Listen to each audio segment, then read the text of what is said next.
Les chrétiens catholiques célèbrent ce jour le Vendredi saint. Ces derniers, dans la ville de Douala, ont effectué le grand chemin de croix, et un moment pour ceux-ci de partager les souffrances et les douleurs du Christ afin de raffermir leur foi chrétienne. Marie-Laure Keminier et Abdel Aziz Peka ont préparé à ce chemin de croix. Voici le reportage. Le chemin de croix est celui parcouru par Jésus à Jérusalem, du prétoire de Pilate au Golgotha, c'est-à-dire de sa condamnation à mort jusqu'à sa mise au tombeau, en passant par la crucifixion. Ce vendredi saint, les fidèles catholiques et les prêtres se sont déployés dans toute la ville de Douala et partout ailleurs pour faire revivre les événements de la passion de Jésus-Christ. Et ça, nous sommes en train de vivre le Triduum pascal. Ces 3 jours très importants au cours desquels nous célébrons l'institution de l'Eucharistie et de l'ordre par Jésus le jeudi saint. Et aujourd'hui, nous allons célébrer à 15 h la Passion, la mort de notre Seigneur Jésus. Au cours de cette Passion, il y aura la vénération de la croix. Mais le matin, nous préférons faire un chemin de croix itinérant. Parti de la cathédrale d'Aqua, en passant par le lycée technique de Noubel jusqu'à Bonadibon et ses environs, les chrétiens ont choisi de porter la croix avec Jésus à travers l'exécution des 14 stations afin de partager ses souffrances et douleurs et lui faire savoir qu'il est l'unique Seigneur et Sauveur. Maintenant et toujours et dans tous les siècles des siècles.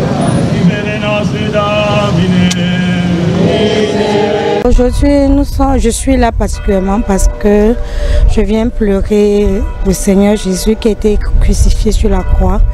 Et aujourd'hui, c'est un jour de pleurs, de douleur pour les chrétiens. Parce que nous pensons à ce jour où il a été crucifié sur la croix, un vendredi saint. Ça me fait renoncer à mes péchés, ça me fait revoir toutes mes fautes et savoir que c'est Jésus qui nous donne la force de vivre. C'est aussi une occasion pour les chrétiens de faire leur examen de conscience qui va leur permettre de raffermir leur foi et d'entrer en parfaite communion avec le Christ.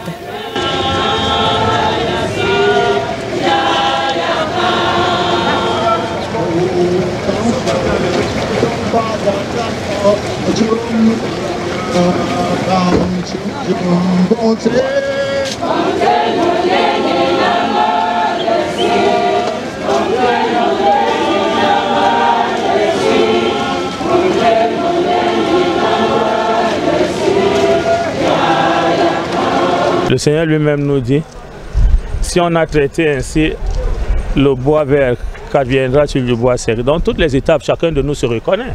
Il nous arrive des moments où nous sommes accusés injustement. Il y a des moments où on nous fait porter des croix. Il y a des moments où nous sommes lâches. Il y a des moments où nous prenons la place de Judas en vendant nos amis. Il y a des moments où, quelquefois, nous fuyons ces personnes qui nous ont accompagnés, soutenus, comme les apôtres sont abandonnés, donc chacun de nous se retrouve. C'est une manière de faire notre examen de conscience pour que le Seigneur nous aide vraiment à entrer dans son projet et que malgré les croix que nous pouvons rencontrer, en nous appuyant sur lui, il transforme ces croix en joie et en gloire. Raison pour lesquelles certains chrétiens comme ce jeune homme ont songé à rendre cette journée spéciale à Jésus dédié. Pour moi, cette journée, c'est une journée de pénitence, de sacrifice, d'écoute, de calme, de pardon et de prière. Beaucoup d'écoute pour essayer de compatir à la douleur du Christ, de souffrir avec lui. Cette journée s'achève avec la passion du Christ, au cours de laquelle tous les chrétiens procèdent à la vénération de la croix. Demain, samedi saint, sera un jour de silence, d'attente, de recueillement. Les chrétiens devront méditer sur les souffrances de Jésus-Christ, sa mort et sa mise au tombeau.